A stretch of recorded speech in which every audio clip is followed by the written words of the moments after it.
Hello, BookTube. Well, it's a gray, wet Monday to start the week. A very Donegal Monday, where the even when it isn't explicitly raining, there's still cold, chilly rain in the air that just gets into your bones. The week is supposed to take a steady turn upward. It's supposed to get warmer and warmer and warmer, and maybe brighter and brighter. That would be nice, although the brightness is only metaphorical for me because I'm still buried under a monster deadline. monstrous deadline. An unbelievable, really, it's an unbelievable deadline. I will do it. I will certainly succeed. I will also turn in good work, even though any work at all under this particular deadline is literally unbelievable. I will still do it. This is the thing, the kind of thing you get if you have a kind of sub-vocal reputation like I do. I'm just grateful. Even here, there's a silver lining. Because when I was vacationing with the Bean up in Vermont, we were having a great time, and the whole time I was up there, I was thinking, okay, well, every time I'm up vacationing in Vermont, something happens in my freelance life that throws a cloud over proceedings. Well, the very first time the Bean and I went up there, which was just a tiny little thing, one of those things prompted me to think that I had to leave, to turn around in a day and leave. And sure enough, when I was up there, sitting on the couch, watching the PBS NewsHour, having great food, great conversation, sure enough, an unexpected piece of work with a deadline actually dropped in my lap. And it never even crossed my mind to leave. Because they are very good up there in the old house. They're very good about just letting me work and realizing that it is work. So that for the first time in I don't know how long, I had hosts who could sit there in the living room while I just type, and I'm not talking. I'm just typing, occasionally pulling something over to type out a quote, and not be offended. And they weren't offended by that. Of course, there comes a time in the evening where, all eyes are on you to just, okay, enough is enough. Shut the computer down and join us. But I'm grateful when I think about this miserable deadline experience that I'm under right now. There is a silver lining. I'm grateful because this is a deadline I could not have done up in Vermont. If this had happened up there and we had been, for instance, we were hampered by snow in Boston. It wasn't just that I didn't want to come back, it's that we couldn't come back. If this had happened then, I would have been well and truly screwed. I wouldn't have been able to do the job. I wouldn't have been able to do the deadline, and we weren't able to come back. So, the silver lining is that if this is going to happen, this miserable experience is going to happen, I'm grateful that it happened now. And I am going to get an enormous swack of work done tonight. It would be great. In my wildly optimistic moments, I think it would be great to get all of it done tonight. That would give me a few days of leeway on the deadline. You tend to always need that. If those of you who are working freelancers, especially do large coordinated projects like the one that I'm doing right now, you will know that you're not really solving any problems for yourself to wait until the day of deadline to file. If possible, or even in my case, impossible, you want to file ahead of them because you're going to have to deal with cleanup and with follow-up questions and whatnot. We will see. I have a confident expectation that I will get a large amount of this done tonight. That's good because I have appointments this week that I cannot move. I cannot simply stay on the fainting couch all week long doing this work. And I have time to make videos. I would feel desolate if a deadline of any kind stopped me from talking to you. I would feel just desolate about that. And maybe I'm wrong. Maybe I will realize in a couple of days that this is that kind of deadline and that I shouldn't have spared the time and that I can't spare the time for anything except this deadline. Maybe I will realize that, but right now it feels like I have a little time to spare to talk to my imaginary BookTube friends. So I'm going to make a few videos today. I'll try not to make any of them really long. And today, right now, we're doing mail. I have a couple of pieces of mail, and also a couple of pieces of mail that were opened off camera. We're going to start with one of those. The package was opened off camera, but the book itself is wrapped in cellophane, so we'll still have kind of the experience of opening a book together. And it's this thing. It's uncredited. It's one of those big picture books, The Queen, 70 Glorious Years, her platinum anniversary. And it's wrapped in plastic. There she is. a lifetime ago, when journalists in Fleet Street could unironically talk about a new Elizabethan age, which did not materialize. It did not in any sense that you compare it to the first Elizabethan age.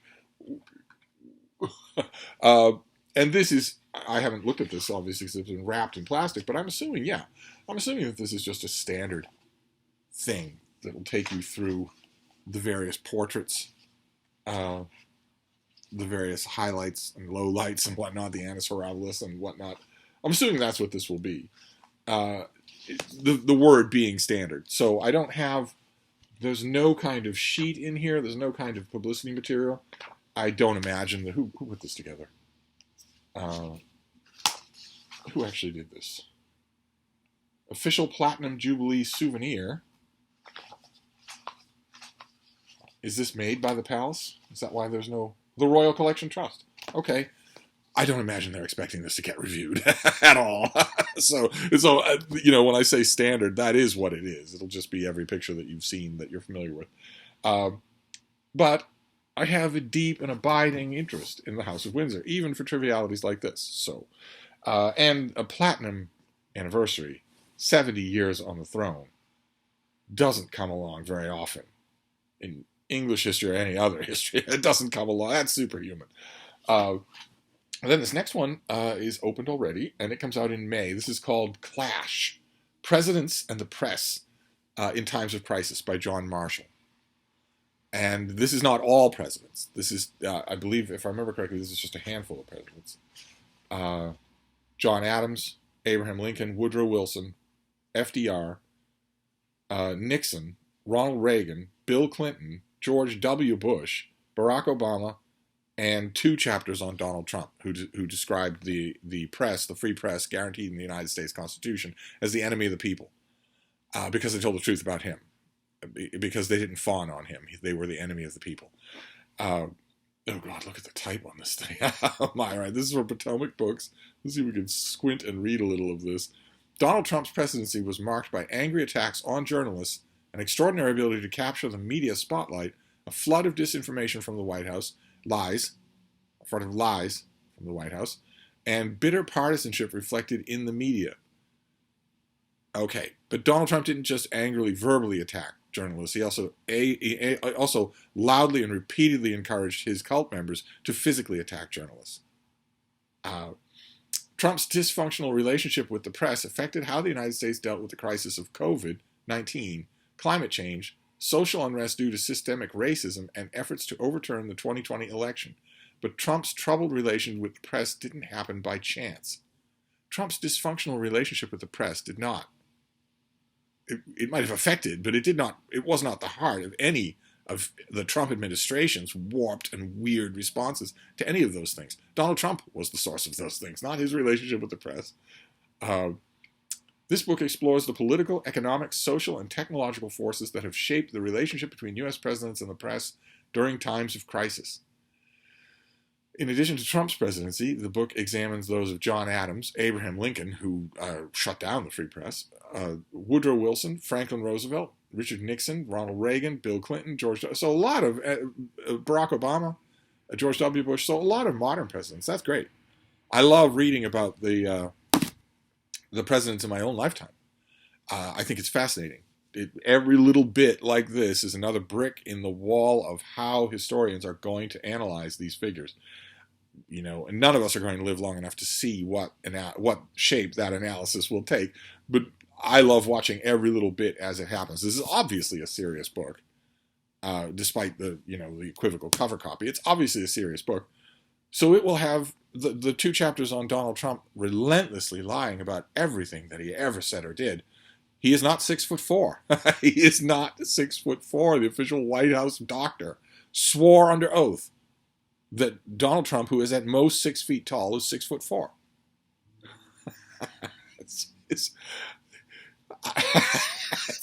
It starts right there. I mean, if you're going to draw a graph of lies, you would start right there with the visually obvious, or with the first press flunky Sean Spicer saying that Donald Trump's inauguration crowd was the largest crowd ever for an inauguration in history.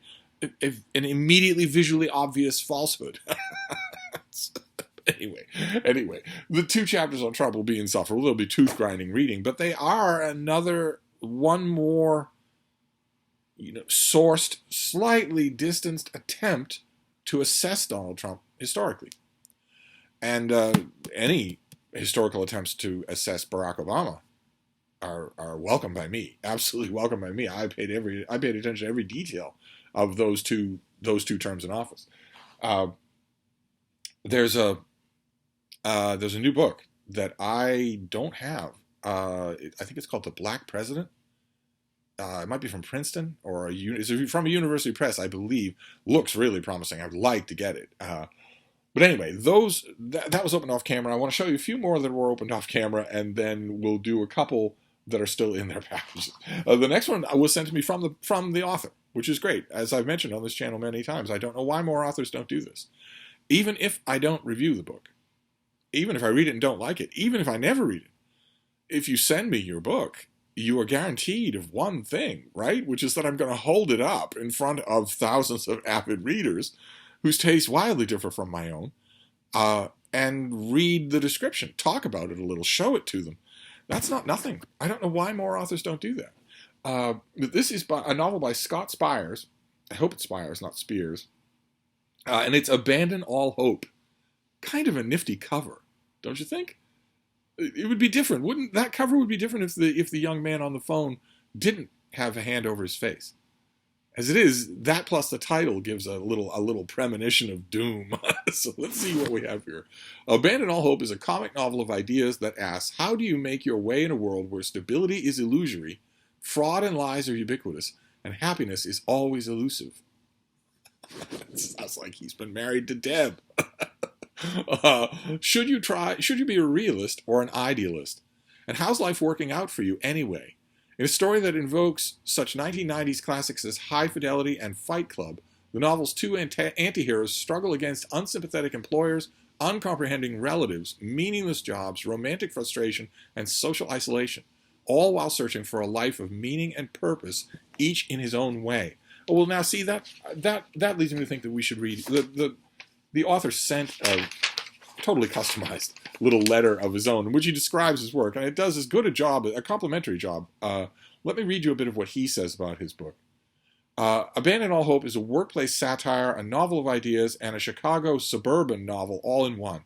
It is a story in which 2 protagonists, one a cynical corporate drone and the other an idealistic college dropout. So that's what the back cover copy meant about the 2 different ways to go at this. Do you sell your soul or do you hold out for unrealistic hope? Embody contrasting approaches to life.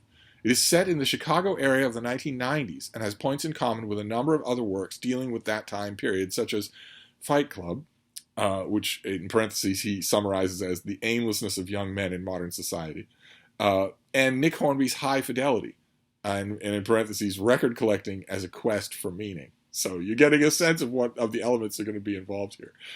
Furthermore, its underlying themes of instability, fraud, and constant threat of unemployment resonate in our COVID-plagued age.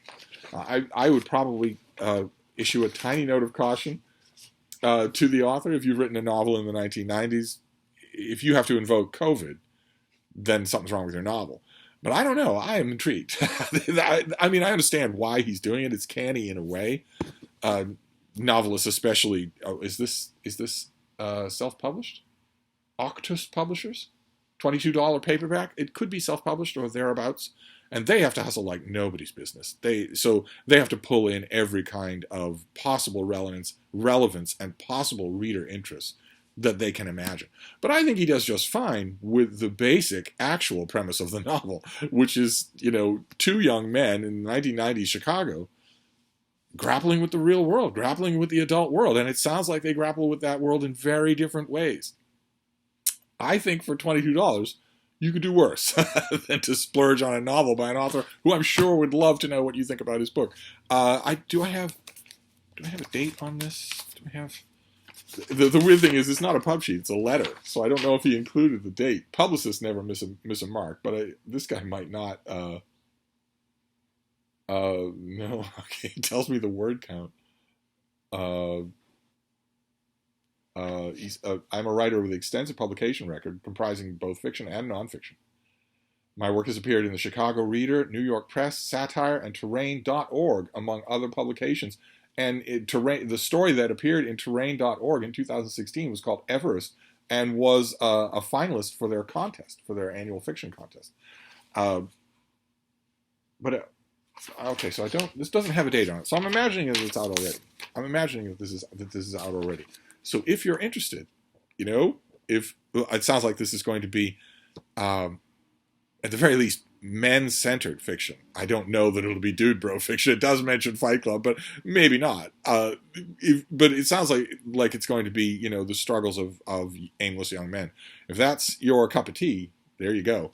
It might be out already. It's $21, so you're not out of pocket much. This next one, is very close to a Steve book.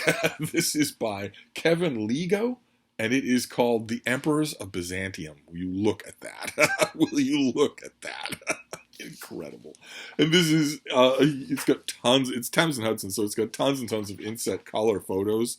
And it is a story about the Emperors of Byzantium. It's not a new novel about Hoboken that has a highfalutin title. It's actually about Byzantine history, which is not as often covered as it should be. Let's see what we have here. This comes out in May and will be $40. History is measured by absence and presence, writes Bettany Hughes in the introduction to the Emperors of Byzantium. What we choose to leave out can be as articulate as that which is left in, and there is one perplexing critical gap that is crying to be filled: the story of the Empire of Byzantium and of her rulers. This was a time and a place too important not to know.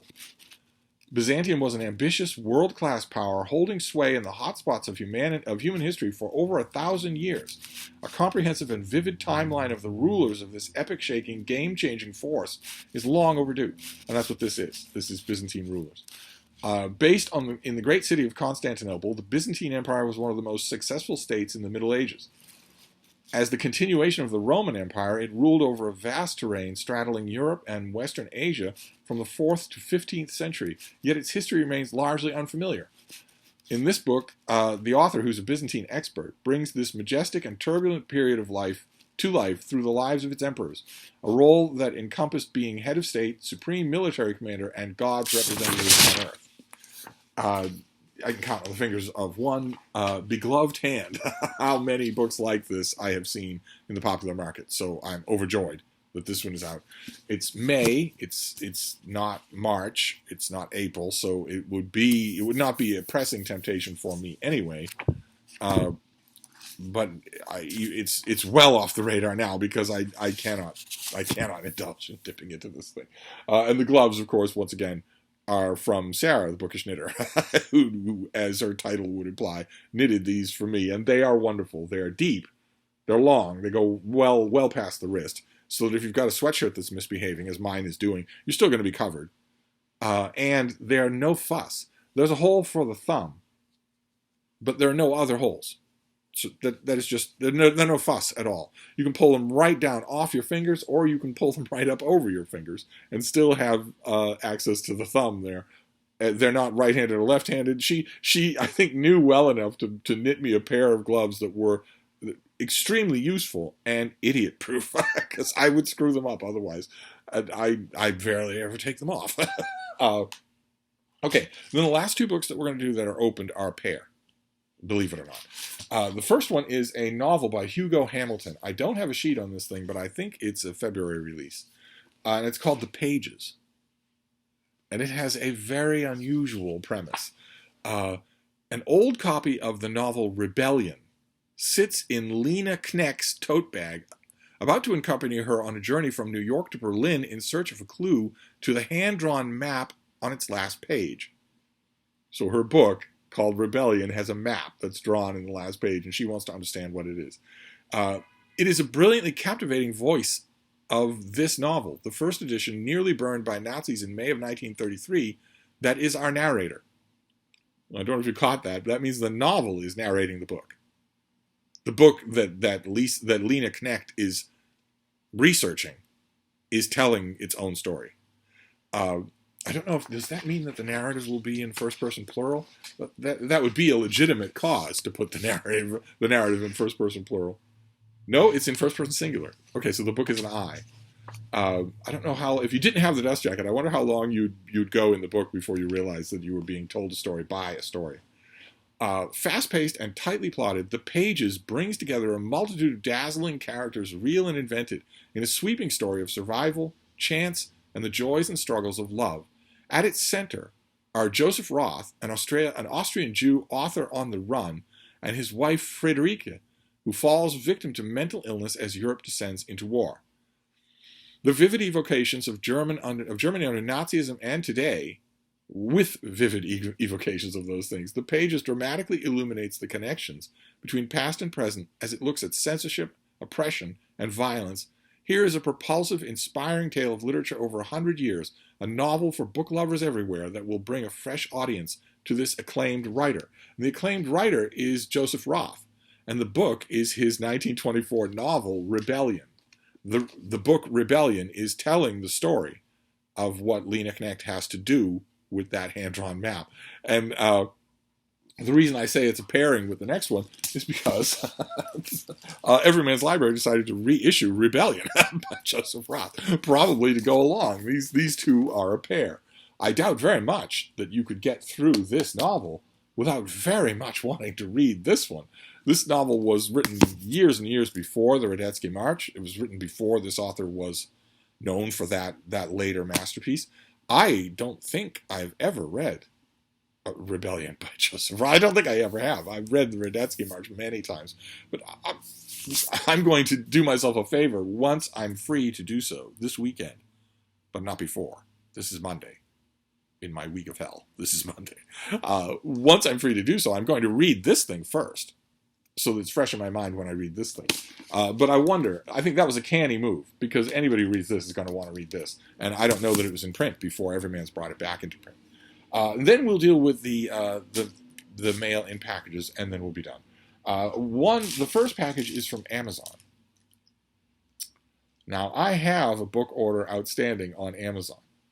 But it's a small thing, and it's due tomorrow. So did one of you get me a book? Did one of you order me something? You know you're not supposed to do that. Your money is precious. You are not supposed to order me books. But let's see what we have here. This could very well be a violation. Oh, it's a gift receipt. Oh, ho, ho, ho, ho. It is indeed a gift receipt. All right, what have we got here? Is there a gift note? No. What have we got here? Oh. Okay. All right. Under the circumstances, I'm surprised that this hasn't happened more often. When I was up in Vermont, the 2 weeks that the Bean and I were up in Vermont, I couldn't do a library tour here because I wasn't near my books. So I did a library tour of the lost. I took you through old cover scans that I had done of books that I had in the past and read and had opinions about and didn't have any more. It was a lot of fun. A lot of you emailed me and said, we know that eventually you're going to be back home. Please don't stop this. Please continue right alongside your library tour of books on your shelves. Please continue with the library tour of the lost. That's a lot of books to talk about. But it occurred to me every once in a while I was doing that up in Vermont, it occurred to me that maybe some of you might be naughty, because here is one video after another that explicitly announces by title books that I don't have and want, which is not often. It's not often that that kind of information crops up. Those videos are entirely full of that information. And so I thought, maybe someone will send me one of these books, and one of you did. One of you did. I can't thank you enough. This is one of the books that I mentioned in one of those library tours of the lost. This is Jim Bishop's book, The Day Kennedy Was Shot. This is a trade paperback that I've never seen before. Who is this? Harper Perennial. I've never seen this, didn't know that this trade paperback even existed. The cover that I showed you on my video was the old mass market paperback. It's going to be a joy to reread this, so whoever you are that sent this, thank you very much. Thank you very, very much. I don't think it's going to be a joy to reread it anytime soon. I've got to do a huge amount of work tonight in order to even begin to justify the things I have to do tomorrow that aren't that work, or the things I have to do on Wednesday that aren't that work. I have to do a huge amount of work, or I'm just going to be a wreck. I don't want to be a wreck. I'm too young for that. But then the last package here is not a violation of rule number one. This is a book from a publisher. So let's see what we have here. Oh, very nice. All right, we end on a very, very good note. This is by Eric J. Dolan, and this is Rebels at Sea, Privateering in the American Revolution. Fantastic. This is from the great folks at Liverite, and this comes out in May. So this would not tempt me anyway, even though, even if it were, right on top of me, I can't read this. But now it doesn't tempt me anyway because it's months away. And there you have it. Look at that. That, for those of you who maybe are not up on your nautical stuff, that is naval warfare. That is what's happening there. Looks like at sunset, where you would claw at each other as long as you possibly could, and then the sun would go down. And, well, let's find out what this is. This is a subject that is just a bullseye for me. and also, as you will know, if you've watched Mark Richardson's channel, bullseye for him as well. We both have a sweet tooth for anything nautical. It might even be more of a bullseye for him than for me. And if I remember when I'm posting this video, I'll leave links to we did 2 live streams up there. One where we compare top 10 nautical novels, and one where we compare top 10 nautical works of nonfiction. And we made our lists independently. We didn't tell each other what we were doing. We didn't consult. So half the fun of watching the videos is wondering how much we're going to overlap, because neither one of us knew it ahead of time. I'll try to remember to leave a link for those, but this is right on the list of those nonfiction things. So what have we got here? Privateering in the days of the American Revolution. Do we have a description? No, we've just, the back is covered with blurbs. What have we got here? There must be a description in here somewhere. Yes, there we go. The heroic story of the founding of the U.S. Navy during the Revolution has been told before. Yes, it has. 6 frigates. Great book. Yet missing from most maritime histories of America's first war is the ragtag fleet of private vessels, from 20-foot whaleboats to 40-cannon men of war, that truly revealed the new nation's character. Above all, its ambition and entrepreneurial ethos. That's a nice way of putting it. In this book, best-selling historian Eric J. Dolan corrects that significant omission and contends that privateers, though often seen as profiteers at best and pirates at worst, were in fact critical to the Revolution's outcome.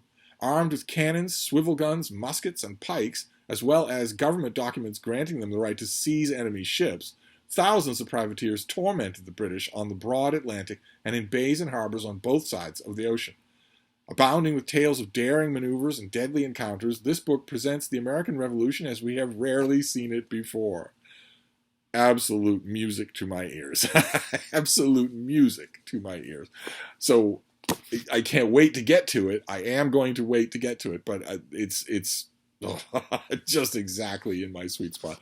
So we have, I'll be blocking the Bean's face if I do this. Well, she's mighty tired. She hates the rain. Even the slightest hint of it, she just wants to go comatose until it's sunny again. I don't have the heart to tell her about tomorrow. It's supposed to rain all day tomorrow as well. We have Rebels at Sea, Eric J. Dolan. You Revolutionary War fans, you maritime fans, pre-order it now. Put it in your basket now. You know you're going to want it. Then we have The Day Kennedy Was Shot. A trade paperback that was a gift from one of you. Very, very nice. And really a sign that I got off easy. It was only belatedly that I realized that those 2 weeks of videos were a kind of Amazon wish list. I'm amazed I'm not flooded with books from those lists. Probably a lot of them are really expensive. Then we have The Pages by Hugo Hamilton, a novel about a novel, the novel being Rebellion by Joseph Roth. So those two were kind of joined at the hip. Then we have The Emperors of Byzantium, big, beautifully illustrated history of the men who ruled the Byzantine Empire. We have Abandon All Hope, a novel by Scott Spires, about hustling young men and their dreamy counterparts in 1990's Chicago area. Really intriguing. I don't know the date on it. It might be out already. I'm tempted to read it, but I do not have any reading time today. Then we have Clash, a study of presidents and their relationship with the free press of the United States, which seems to me to deal with historical presidents, Adams, Lincoln, Wilson, and FDR, but half the book is contemporary, relatively contemporary presidents, Reagan and onward, which makes it, that's kind of interesting as an approach to this. And finally, the Queen. This is actually, I didn't know this before I opened it. This is actually an official souvenir book of the Platinum Anniversary. So you go to the gift shops at Buckingham Palace or whatever, this will be prominently featured. And I will look through it. I've seen all of these photos a million times, I'm sure. So I doubt that it will have literally even one single detail in it that I don't already know. But it'll be worth a look through anyway. Maybe if the spirit moves me, I might even review it. It's the kind of thing that my reviewing brethren tend to call unreviewable, but I might give it a try. I tend to write about the Windsors a lot. But anyway, that is the mail. And I'm going to wrap this up. I think I have one more video idea. It won't be 30 minutes long, that's for sure. I cannot make long. I cannot do 2 hours of videos today. I will wrap this up, and I will be back. Thank you, BookTube.